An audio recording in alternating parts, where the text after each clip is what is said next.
This is the G.I.Joe Classified Series, Agent Helix. Man, this was one of the figures I was very excited to get and pick up for 2023, ever since it was announced. The first Agent Helix I had, I believe, was the 3.75-inch version that came out in the movie line. I think it was Retaliation, not Rise of Cobra. And I thought that was a very good figure. It's just a shame I had to get rid of it because I decided to quit collecting 3.75-inch figures. But when they announced this, I could not be more excited, more happy to get another Agent Helix figure. She is figure number 104. I picked up this figure from Amazon.com, and I was shocked at how well they were able to preserve the packaging in their rickety box that hardly had any protection. There was no bubble wrap. There wasn't even those air pockets, those sort of like mini balloons. They didn't have anything. They just put it in the box and put some brown paper, crumpled up brown paper around it, and that was it.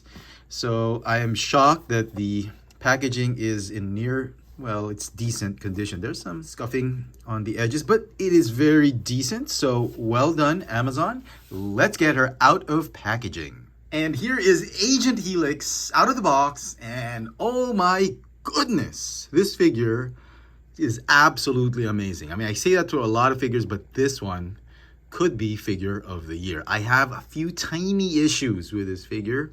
I mean, it's not almost negligible issues, but they are there. We'll talk about those later. But, you know, taking her out of packaging, I could not stop posing this figure. I had the same feeling, the same reaction when I opened up the latest Avengers Assemble or Avengers 60 years anniversary Black Widow.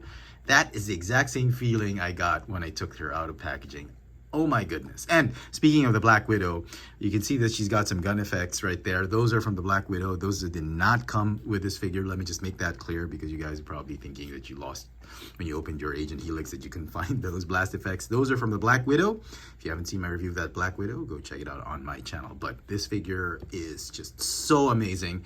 I am just stopping myself right now from already giving her a perfect 10 out of 10, but we'll see how it goes. We'll talk about the figure, all the details, his weapons, accessories, the sculpting. Everything about this figure is near perfect. Let's take a closer look at the details of this new classified series, Agent Helix. For some size comparisons, here she is with a couple of ladies from the classified series. We have Scarlet and the Baroness. Didn't realize how tall the Baroness was until I put them, all three of them together. Both Scarlet and Agent Helix are about 3 millimeters shorter than the Baroness head to toe.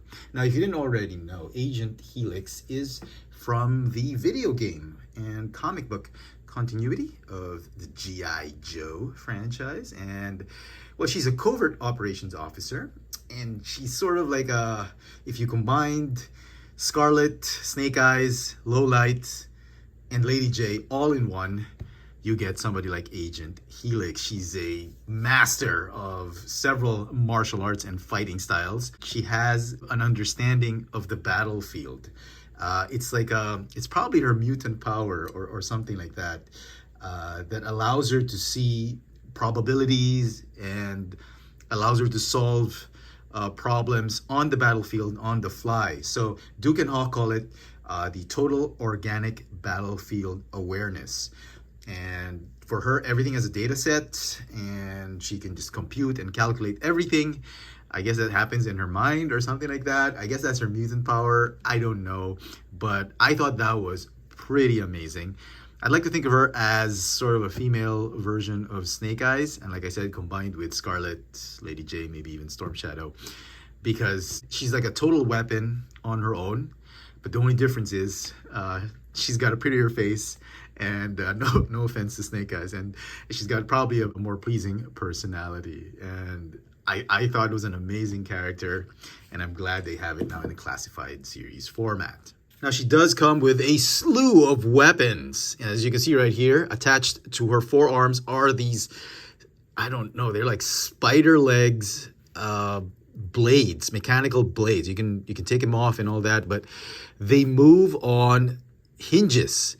and it feels like there's spider legs that she can use to pin down opponents, or she can just use to slice and dice cobras. Like, I thought it was pretty cool. And, you know, when they first revealed her, I thought it was going to be static blades that would just be in one position.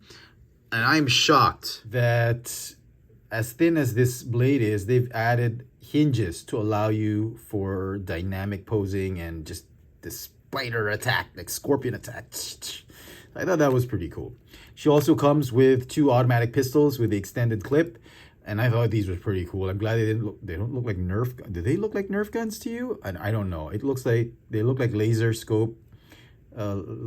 targeting guns. They do fit in the holsters on her thighs. Thank you, Hasbro, for not going back to the Nerf weapons. She has separate molded pieces for the holsters and for her belt. Her belt allow you to hold her hunting knife, or cybernetic, futuristic hunting knife. I don't know what, I'm not great with knives. Is this a tomahawk? Not a tomahawk. Somebody let me know what kind of knife it is. And it has a spike at the end. She can use the two ends of this knife to attack and defend herself from cobras. That was pretty cool.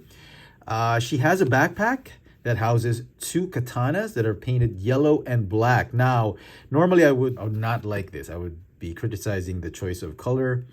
But then again, I guess this is typical G.I. Joe. Hasbro wants the weapons to match, and as such, they painted this black and yellow to match her colors. And just like typical G.I. Joe fashion, it's not a full scabbard or holster. It's a partial scabbard, which is characteristic of a lot of G.I. Joe weapons way back in the 80s and 90s. They don't really want to cover it up. They're saving money, and that's really the whole gimmick of these G.I. Joe toys. The blades are exposed, which is, I thought it was so stupid, because what's the point of putting it in a scabbard when you could still cut yourself? And I don't know what gives. They should have made it a whole complete scabbard, but you know, it's fine. I don't really care, because she just looks so cool with all these weapons. Okay, let me just go and talk about this head sculpt for a minute. And I think this is one of the major selling points for this figure. And it is this fantastic, beautifully sculpted, beautifully painted. It's such a pretty face. Oh my goodness, look at that head sculpt. And she even has her hair, a piece of strand of hair in front of her face. I'm glad the one I got didn't really cover her right eye. I've seen other reviewers who had their copies with this hair like sticking like in front of that eye, which is, I thought would be annoying. So this one, I think I got lucky. I love the way the hair has been sculpted, and this time it's been glued on properly. I've been having bad luck with a lot of Hasbro products with the hair not being glued on properly, with some gaps. This one's actually, it's pretty good. It has some airbrushing or painting on it. I did say that I had one minor issue with this figure, and it's not the sculpt. The sculpt is absolutely gorgeous, down to her armor, her suit. Look at that chest, the torso. Very, very nice. They even molded pockets in her pants. Are these rocket boosters? I have no idea, but the sculpt is just amazing. But a few little gripes, and it's the paint apps on her torso. And look at that. Normally, this is something you would see from Marvel Legends, not with Classified series, not with the Black series, but you can see a little bit of shoddy workmanship right there.